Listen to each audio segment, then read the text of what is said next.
to my channel. In today's video, as you'll see by the title, we're going to be doing a Q&A. Now, I decided to do this, one, because they're super easy to film, and two, they're super easy to edit, and three, I haven't done one in a very long time, so I will link on the screen here my last Q&A, but this is back when I'd first started YouTube, so it's a little bit different.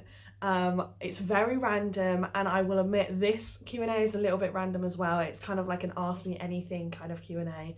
So I really hope you enjoy it. Don't forget to give it a big thumbs up and subscribe down below if you do. And let's start the questions.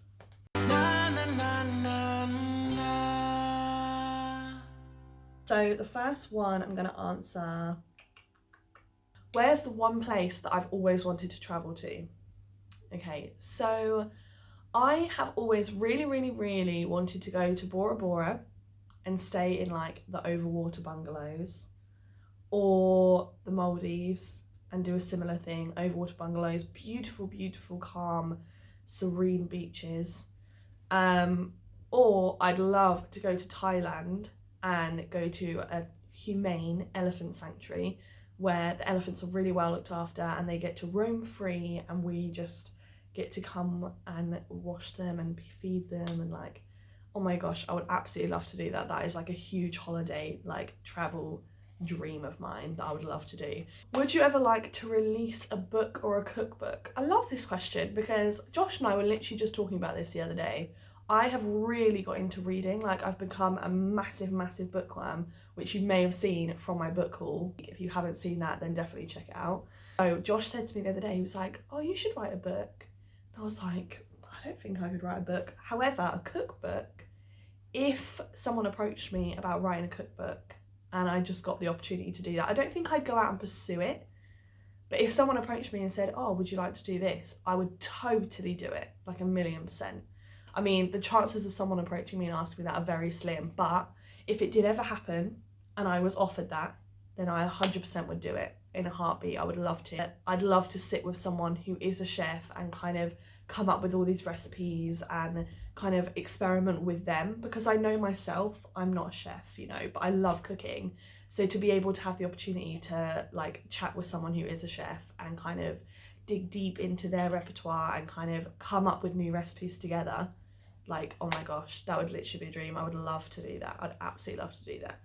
Would you ever get more pets? So we actually have, well, I say we, they're definitely mine. My husband is completely like, not against them, but he did not choose to have them. They're definitely mine. But would I ever get more pets? Yes, 1,000,000%. I grew up with so many pets. Like, we always had pets. We had rats, guinea pigs, hamsters, gerbils. We looked after a snake. We had rabbits. We had dogs. Oh my gosh, what else have we had? I've had a caterpillar before, but that wasn't really like a proper pet. It was just, I was a kid and I was like, oh, it's a caterpillar, I'm gonna raise it as my own. So yeah, I love pets. I've always loved having pets, and I think having a dog is like the most special pet in the entire world, and I would love to one day get a puppy. I think it's something we'll do when we buy a house and we have like a place that's ours for a long time. However, my husband is not a pet person, so it will take a lot of convincing. It took about 1.5 years to convince them to get him to let me get guinea pigs. So a dog, I think, will probably take at least double that time. But we're working on it, guys. We're working on it. The next question is best and worst thing about living with someone. Now, so Josh and I have lived together now for about 3 years. Yeah, just gone 3 years. And I absolutely love living with him. It's so special. It's like completely different to living with your family, like living with your mum and dad and siblings. It's a whole different experience. And I love it. I absolutely love living with Josh. It is my favourite thing ever. Like, when we moved in together, I was just like, this is as good as I thought it would be. Obviously, there are ups and downs. So the worst thing about living with Josh for me is I am a very strong extrovert. I love being around people. I get my energy from being around people. If I'm on my own, I get even more tired. I find it really hard to focus on stuff. After a while, I'm just like, oh, I need to see someone. Whereas Josh is the opposite. He is like a hard introvert, and he would happily spend all of his time in his office, on his computer, doing his own thing. The worst thing about living together is having to balance that and having to, like, you know, give and receive and all of the correct proportions of giving, and knowing that I need to give him time on his own and that's really important to him, but also being like, okay, can you hang out with me now? Thanks. But the best thing about living with him is just the teamwork side of things. Like, I absolutely, especially since I got my diagnosis, it's become very, like, he is so supportive and so loving, and we really work as a team a lot of the time now, and I love that. Like, when we decided for me to stop working, I was pretty much doing all the housework on my own. It was pretty much 100% me. And then as time went on, I started to be like, I can't do this all the time. I can't do all this. It's too much, not knowing why. And I needed Josh's help a lot, and he was just like, why? But now we know why, and now we have some answers. It's a lot easier for us to work together and for us to kind of help each other and support each other, and Josh helps me out, I help him out. At the minute, that is my favourite thing about living with him, is we're a team, and I never feel like I'm on my own. You know, I'm never alone. I always have Josh, and I will forever.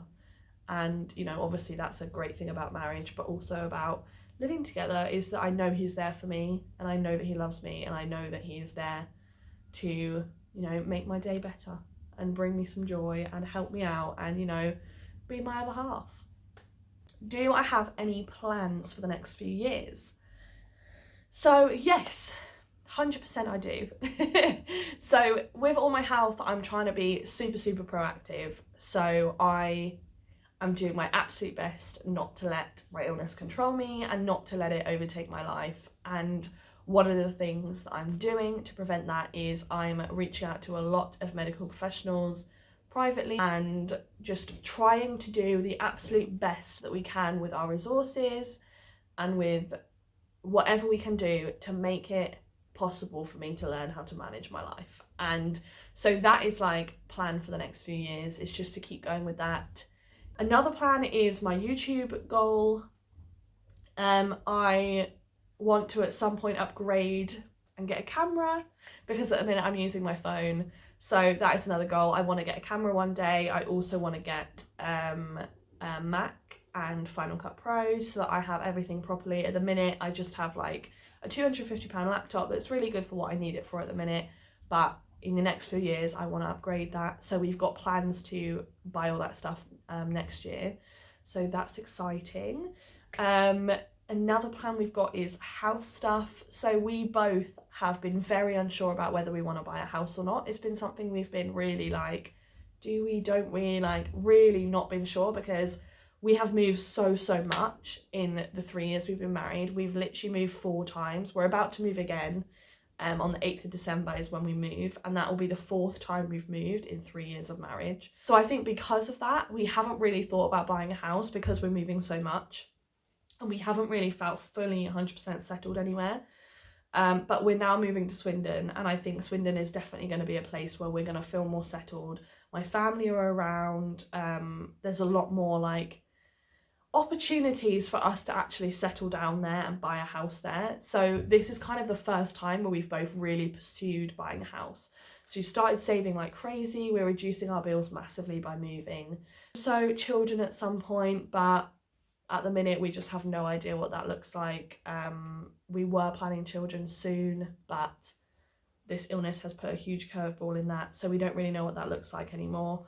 So, you know, reassessing that. Another reason we're speaking to medical professionals is just trying to get a good idea so that we can make a good informed decision about having children. So Josh is putting a lot of time into his career, so I know he has a lot of career goals and financial goals for us as a family being us two as a unit. So yeah, there's just lots of stuff that we really would like to achieve in the next few years. So I love that question. It's a great question. So this question really follows on from that, is how did I find it living away from my family, and did I learn anything from it? So I have actually really struggled being away from my family. When I first moved out in 2017, when Josh and I got married, I was so excited. I was kind of like, I'm gonna miss my family, but I'm on to a new adventure. So it was super new, super exciting. Josh and I were making a home together. We got our first place. We were like going to IKEA and doing shops and getting loads of stuff, and it was all super exciting. So it didn't really click that I was moving so far away from my family until a few months down the line. And you know, when you first get married, it's pretty tricky. You know, there's lots of bumps that you need to smooth out and lots of things that are going on that you need to figure out. I also had started a new job.